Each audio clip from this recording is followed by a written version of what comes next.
ስናልፈው ረሳ ነው እንጂ ያለፍነውን ለማሳለፍ ስንቱን በፊቱ ቆመናል። ስናልፈው ረሳ ነው እንጂ ያለፈውን ለማለፍ ስንቱን በፊቱ ቆመናል። የተደፋ ውሃ ወይም ደግሞ የተነጠረ ቂቤ ከተደፋ በኋላ መታፈስ አይችልም። ሰላም ጤና ይስጥልኝ። በመላው ዓለም ለምትገኙ የዘህራ ቤተሰቦች እንዴት ናችሁ? ደህና ናችሁ ወይ? በአዲስ ቪዲዮ ብቅ ብዬላችኋለሁ። እንግዲህ የእናንተው ቀባጣሪ ነኝ። ለቤቴ አዲስ ከሆናችሁ ላይክ፣ ሼር፣ ሰብስክራይብ ሳታደርጉ የትም ቦታ እንዳትሄዱ። በጣም የምወዳችሁ ማከብራችሁ፣ ክበሩልኝ። የአንድ እህቴ ጥያቄና ሩታ ደግሞ በአዲስ ነገር ብቅ ብላለች። ለአብርሽና ለሄርሜላ ያደረገችው ወይም ደግሞ ያስቀመጠችው መልእክት ነው። በትክክል እኔም ደግሞ ደግፈዋለሁ ይሄ ነገር ማለት ነው። ምክንያቱም ያለፈው ጊዜ ለመመለስ በጣም ከባድ ነው፣ አይመለስም። ያለፈው ጊዜ ግን የሚመጣው ጊዜ ወርቅ፣ በጣም ተደሳች፣ ብዙ ነገር ልናሳልፍበት እንችላለን ማለት ነው። ስለዛ ምንድነው መሆን ያለበት? ያለፈው ጊዜ መመለስ አንችልም። የሚመጣው ጊዜ ማሳመርና ማስዋብ እንችላለን። የመዳም ቅመሞች በህይወታችሁ ላይ የምትጸጸቱበት ጊዜ ራሱ የሚመጣበት ጊዜ ይኖራል እና ስለዛ ያለፈውን ጊዜ ያለፈውን ደቂቃ ከምትጸጸቱ የሚመጣው ሰከንድ፣ ደቂቃ፣ ሰዓት፣ ሳምንት፣ ቀናት፣ ወራታት የሚመጡት አሳምሮት በህይወታችሁ ውስጥ እላለሁኝ።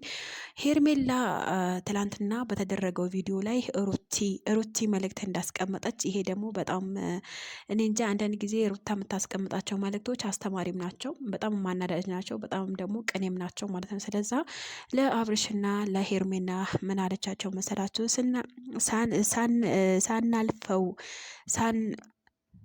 ስናልፈው ረሳ ነው እንጂ ያለፍነውን ለማለፍ ስንቱን በፊቱ ቆመናል። ትክክል ነው፣ በሰው ፊት ቆመናል። ጊዜው ለማሳለፍ ረሃብ፣ ብዙ ነገር ሊኖር ይችላል እና ሩታ ማለት ያልፈለገችው ገብቷቸዋል ብዬ ተስፋ አደርጋለሁኝ። እና ደግሞ ዋናው ነገር የመጣሁበት ትላንትና በሰራሁት በነሩታና በነ ኤፍሬም በሰራሁት ቪዲዮ ላይ ምን አለች መሰላችሁ? አንድ ልጅ እንደዚህ ብላለች። ዘህራዬ ለምንድን ነው አብርሃም የፈራው? አብርሃም ወንድሙን ሚዲያ ላይ ለማጋለጥ ለምንድን ነው የፈራው? እና ደግሞ ያ የቀለበቱ ቪዲዮ አይቼዋለሁ ብለዋል። ያ የቀለበቱ ጊዜ ኤፍሬምና ሩታ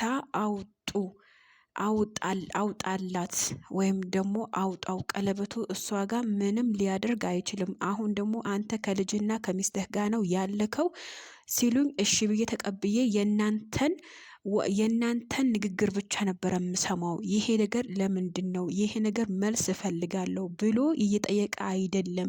እና ደግሞ መጀመሪያ ላይ ኤፍሬም የሄርሜላ ቤት አብርሃም ትክክል ባልሆነበት ሰዓት የሄርሜላ ቤት ሄዶ የአብርሽ ፎቶና የሄርሜላ ፎቶ ግድግዳ ላይ ያለው አውርዶታል። ካሁን በኋላ ለሄርሜላ በህልምሽ ነው እንጂ በእውንሽ አታየውም። ለምንድን ነው ያላት? ካሁን በኋላ አብርሃም መድኃኒቱ አግኝቷል። ያ መድኃኒቱ አግኝቷል የሚለው ንግግሩ ለምንድን ነው አብርሽ ለወንድሙ ሊጠይቀው የፈራው እያለች ነበረ አንድ እህቴ በኮሜንት ስር ማለት ነው። በነገራችን ላይ ይሄ የኔ ራሱ ጥያቄ ነው። ይሄ የኔ ትልቁ ጥያቄ ነው። እንደውም ጥያቄ ቢጠየቅ ቢባል ለምንድን ነው እውነት አብርሃም የፈራው? አብርሃም ባይፈራ ለምንድን ነው ይሄ ነገር ይሄ ተግባሩ ለምንድን ነው ያልጠየቀው ሚዲያ ላይ? በምንስ ምክንያት ነው? ለምንድን ነው እሱ ይሄን ያክል ለሄርሜላ ለሱ ያላት ፍቅር የእሱ ያላት እህትና ይሄ ሁሉ ነገር እንትን ሲል ለምንድን ነው ሄርሜላን ብቻ ሊያፋጥታት የሚችለው? ለምንድን ነው እንደዚህ? በቃ ሩታ ሊቀርብ ነው እንጂ ሄርሜላ ሊረቃት ፈልጎ ነው። ብዙ ነገር ነበረ። በነገራችን ላይ የሰው ልጅ በአንዴ እንደዚህ ብሎ በማይጠየቅበት ሰዓት ግን ቀስ ብሎ ቢጠይቀው በጣም ደስ ይለኝ ነበረ። እንዲሁም ደግሞ የኔ ጥያቄ ነው፣ አብርሃም ለምንድን ነው የፈራው? ሩታና ኤፍሬም ለማፋጠጥ ማለት ነው። አሁን ትላንትና ብዙዬ በጣም ነው ያፋጠጣቻቸው ማለት ነው። ግን ብታፋጥጣቸውም መልስ አልተመለሰም፣ አጥጋቢ መልስ የለም ማለት ነው። ስለዛ የኔ ውዶች፣ የኔ ፍቅሮች፣ እንግዲህ የሩታም አድናቂዎች፣ የሄርሜላም አድናቂዎች፣ የሄርሜላም ሀቅ ፈጣሪ ያውጣላት፣ የሩታም ሀቅ ፈጣሪ ያውጣላት። በቃ ከዚህ በላይ ምንም ልንናገር አንችልም። ለምን መሰላችሁ?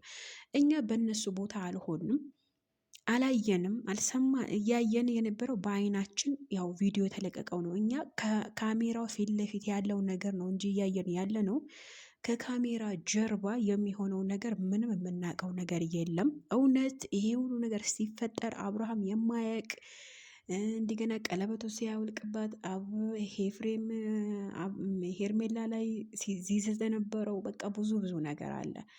ነገር ግን እኛ የምናውቀው ከካሜራ ፊት ለፊት ያለውና ከካሜራ በቃ እንደዚህ የምንሰማው የምናየው ነው እና ግን ከካሜራ ጀርባ የሚሆነው ምን የሚሆነው ነገር አናቅም። አሁን ምሳሌ 20 ደቂቃ በዛ ይባል ወደ 30 ደቂቃ ቢቆዩ ነው ቪዲዮ ላይ ማለት ነው። ስለዛ ያ በሰላም በ24 ሰዓት ውስጥ 30 ደቂቃ ብቻ ነው ተገናኝተው ቪዲዮ እየሰሩብን ያሉት ማለት ነው። ስለዛ እኛ ማመን ያለብን ያየነው ነገር ነው አይደለም። ስለዛ ከካሜራ ጀርባ ያለው ነገር እኛ አላየንም ማለት ነው። ያ እንድናይ ከፈለጋችሁ ደግሞ እውነተኛ ታማኝ ሰው ይሄ ተከታትሎ የሚናገር ሰው ካለ ነው እንጂ ይሄ ሁሉ ዲራማ እንደሆነ አንዳንድ ልጆች እየተናገረው ዲራማ አብቅተዋል፣ ዲራማ ነበረ፣ በቃ ብዙ ነገር አለ እና ደግሞ ስለ ሄርሜላ አለባበስም ሆነ ስለ ሩታ አለባበስ እኛ እኮ አይመለከተንም ውዶች። እና ብዙዎቻችሁ የሄርሜላ አለባበስ አይተሽዋል፣ የሩታ እኔ ምን አገባኝ እንዴ? እነሱ የፈለጉት መልበስ፣ የፈለጉት መብላት፣ የፈለጉት መብላት መጠጣት ይችላሉ። በነገራችን ላይ ብር ለጊዜ ሊሆን ይችላል እንደዚህ የሚያስደስታቸው፣ ግን ጊዜው የሄደው ጊዜ ተመልሶ አይመጣም። እንደዛ ባይ ነኝ፣ ወላሂ ነው የምላችሁ።